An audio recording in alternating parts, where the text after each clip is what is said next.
I would love to have worked with both Goldust and Cody Rhodes. Both have done a lot. To me, are really that's interesting. Great wrestlers. That I've been so impressed with Goldust this last couple of years. Last year or so, watching him, he's wrestling like better than he was when he was in his 20s, and he was always a very good wrestler. And I have a lot of respect for that. I know that recently, somewhere over in the UK.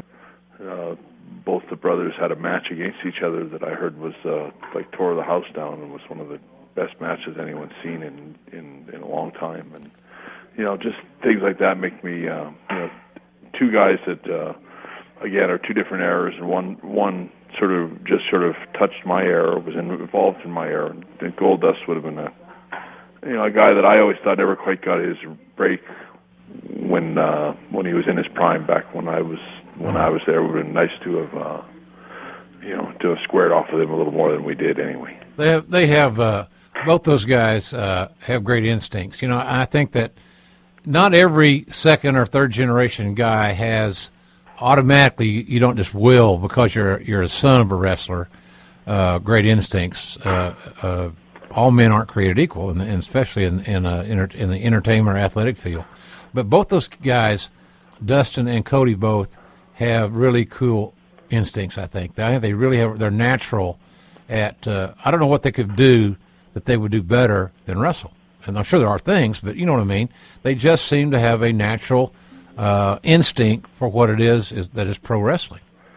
Well, there's so many of like second and third generation wrestlers that have come along, including Kurt Hennig's kid, and just a lot of guys, and even Bulldog's kid that are great wrestlers that they can technically or they surpass what their fathers did in a lot of ways. And Goldust and Cody Rhodes are, when I see them wrestle on TV the last few months and things like that, I realize that they never lost their heart. They always still give 100%. And Goldust is, he's not a young guy anymore, and he's out there working like he's 20 years old. Yeah, he is. It's a credit to those guys. I think Bret, when he got over his drug and alcohol issues, it changed everything.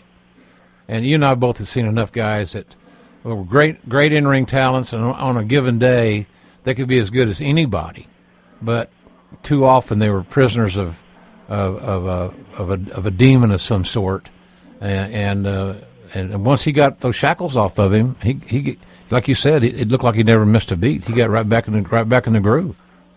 And I think that Goldust, he was a really quality wrestler even when he was in his early 20s and stuff like that. And he's been going pretty hard pace for a pretty long time, and to see him still in there now, working with kids much younger than him, he can hold his own with anybody. And I have a lot of respect for guys that can still do the job that well at their age. Yeah, I saw your nephew Harry over in Tokyo in January. I did a pay-per-view over there, and he's got a big partner. I think Lance Hoyt's his name. They're a good team. They're really a good team. But man, Harry's a monster. God, he's a beast. Well, the thing about Harry is that he's, he could do suplexes and just about every kind of submission hold, and a lot of different things. When he was like 7, 8, 9 years old, he was so obsessed with wrestling and trying to be. As a guy, some guys dream about being pro wrestlers all their lives, and he was a kid that probably not much different than Goldust, but dreamed about it his whole life, and it's nice to see them live their dreams. I was thoroughly impressed. Physically, he is a specimen. He looks to be like a durable. He looks unbreakable. We all know that people can get hurt, but man, he really. I talked to Josh Barnett about him, and I guess guys like Billy Robinson really had a profound influence. I know on Josh, but I see kind of a little bit of that. I guess a little bit Billy Robinson stuff kind of wore off on Harry too as time went on. Maybe a second generation or a story or something, but there's a little bit of something there. I'm not sure exactly how to explain. Yeah, I know that Harry spent a lot of time with Billy Robinson before he passed away, trying to,